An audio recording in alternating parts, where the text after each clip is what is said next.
I did order an iPhone SE. Part of me is excited to get that phone because I actually really, to be honest with you guys, I bought that phone because I just want to check out the camera. And even though I'm hearing reports that it's probably the iPhone XR camera, Grant actually tweeted something to me yesterday. I should have shown that tweet to you guys. No, no, not an iPhone XR camera. It might be the iPhone 8 camera. They still might be using the iPhone 8 camera, but they're using the image processing of the iPhone 11. I don't really know exactly how that's gonna turn out, but I'm looking forward to it. I'm sorry guys. I'm like looking here to see to try to find this tweet. So Grant tweeted me yesterday and he was like, "You see this? Everyone was saying it was either the XR or the 11 sensor. Makes for a real interesting test of the A13 image signal processing." One of the two. So Renee Ritchie says iPhone SE camera hardware sensor optics are iPhone 8. So iPhone 8 camera optics with iPhone SE silicon image signal processor is iPhone 11. So yeah, I'm actually looking forward to seeing how the photos turn out. I'm really curious if it's going to be on par with my iPhone 11 Pro, if it's going to be on par with my Pixel 4. Those are really the only two phones I have now at this point to test out.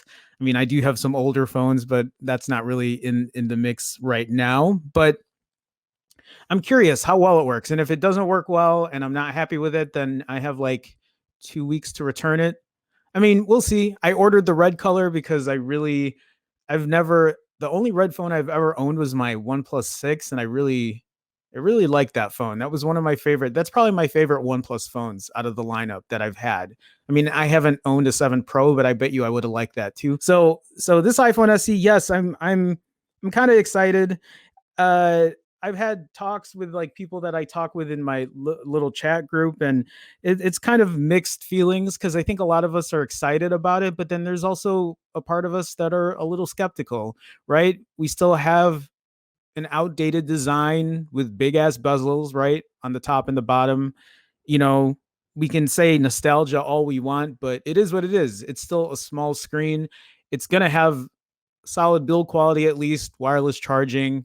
It's going to have, dust and water resistance, which is all well and good, but it's still going to be a small screen with an outdated design. Performance is going to be solid, though. Performance is going to be solid. Ecosystem is going to be solid. And it's something that you're going to be able to hold on to for a couple of years. It will be tried and true, which is kind of what Apple's known for the most part. The worries here, though, are the camera and the battery. And I think Brian, who's in our chat, Brian makes he's made good points about the battery, right? That the battery, it might be okay for the first year or so, and then it's going to degrade, and then you'll be lucky if you can get through the day. That has yet to be seen. I typically don't hold on to phones that long unless they're like my favorites and I don't want to, sell them off or whatever. But again, that has to be seen. And then with my issue with the camera is no night mode, no deep fusion, but maybe the processing from, the iPhone 11, the ISP, um, is going to benefit from it. And I'd love to see how well that could compare to something like the iPhone XR, right? Or the iPhone 11, and just see how well these photos turn out. There is something I do want to talk about when it comes to comparing two different phones, and one is from Samsung. So this article from CNET, which is not my CNET is not my really big tech site to go to. But when I saw this come up, I said, okay, this is something worth talking about. So this article from CNET says this iPhone SE alternative from Samsung has 4 cameras and double the storage. Actually a decent article and a decent comparison to what the iPhone SE is coming out with. So Apple's biggest competitor has a $400 phone too. The question is, will it sell? I'm not too worried about will it sell, right? Because I think quality and whatever speaks for itself, but this is something worth talking about. So this is for the Samsung Galaxy A51. So I looked at these specs on paper, and the specs do look good on it.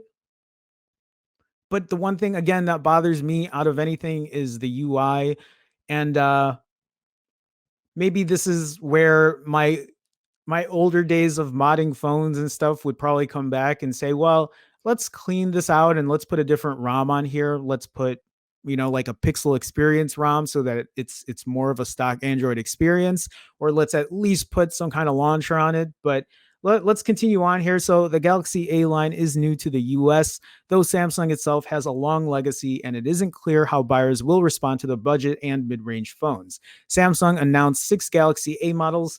See, six Galaxy. Why are there six? Why are there? You want to confuse the consumer base? Don't put six different phones of a Galaxy A model. Uh, coming to the US between now and the summer. Why are there six? Am I crazy for thinking that they shouldn't have six? Do you guys want six different Galaxy A variants? I don't.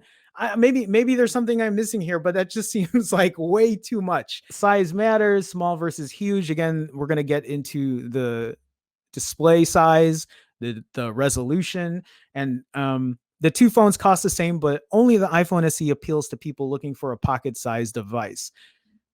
I mean, yeah, maybe, but it's also more of like, hey, this is a $400 phone with the highest end processor that you can get on a smartphone. Okay, like let's not forget that CNET. It's small by current standards with just a 4.7-inch display, which is almost unheard of these days. Meanwhile, the Galaxy A51 goes supersized with a 6.5-inch screen that targets media consumption like videos, photography, and online reading. So that is a deal breaker for a lot of people. Don't get me wrong here. People might say, yeah, okay, that has the best processor, but the display sucks. I don't like the display. Fair enough point. Really. I mean, that is a fair enough argument for you to say, well, that's not worth my money. And I totally respect that. I really do. In many cases, and this is why I'm talking about it, because after I saw this in my head, I was like, well, yeah, these are good points. They're very good points. In many cases, screen size is a good stand-in for dimensions, but in this case, the iPhone SE appears to have thicker bezels.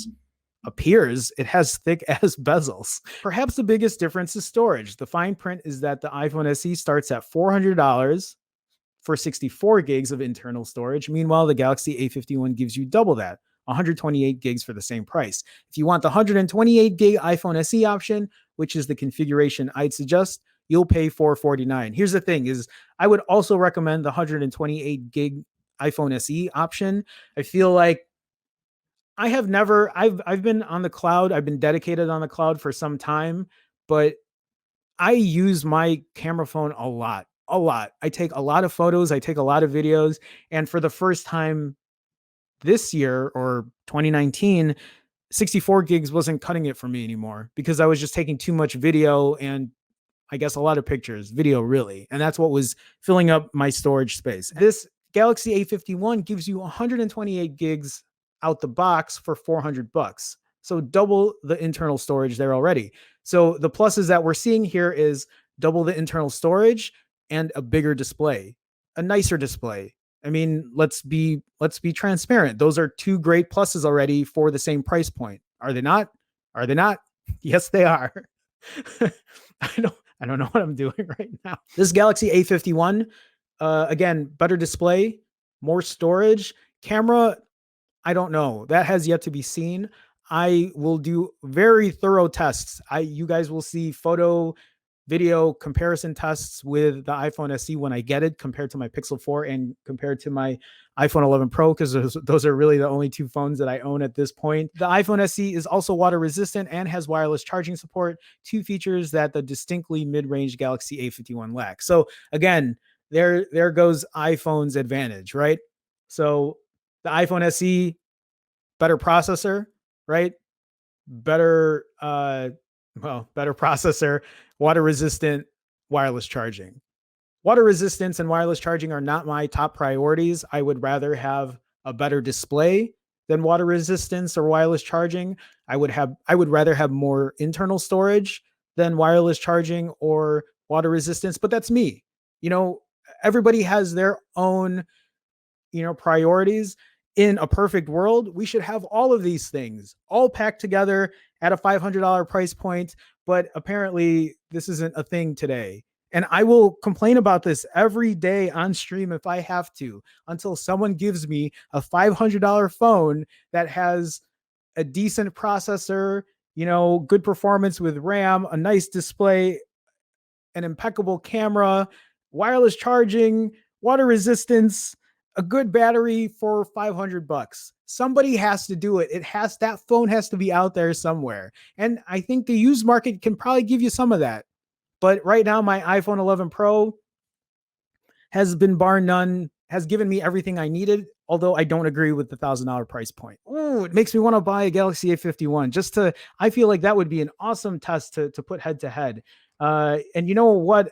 My fear is I am just going to get this A51 and I'm just going to bitch all day about its UI and how I wish it was stock Android. But it would be worth a shot. Man, I if I had the money, I would. I would totally do a head to head on those. That would be a good video. Hey Jerome, I did a little research on the A51. The only downsides that I can find are glass front, Gorilla Glass 3, a plastic back, plastic frame, and USB 2.0.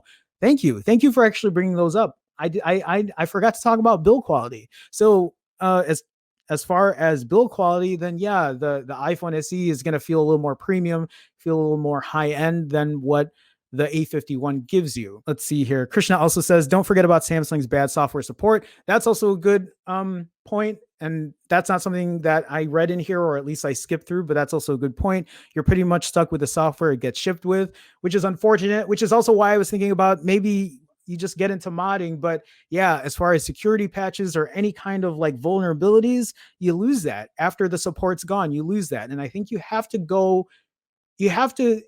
be buying that phone knowing that you're not going to get that support after 2 years or whatever it is. I think it's 2 years, right? But that's Krishna. That's actually a really good point.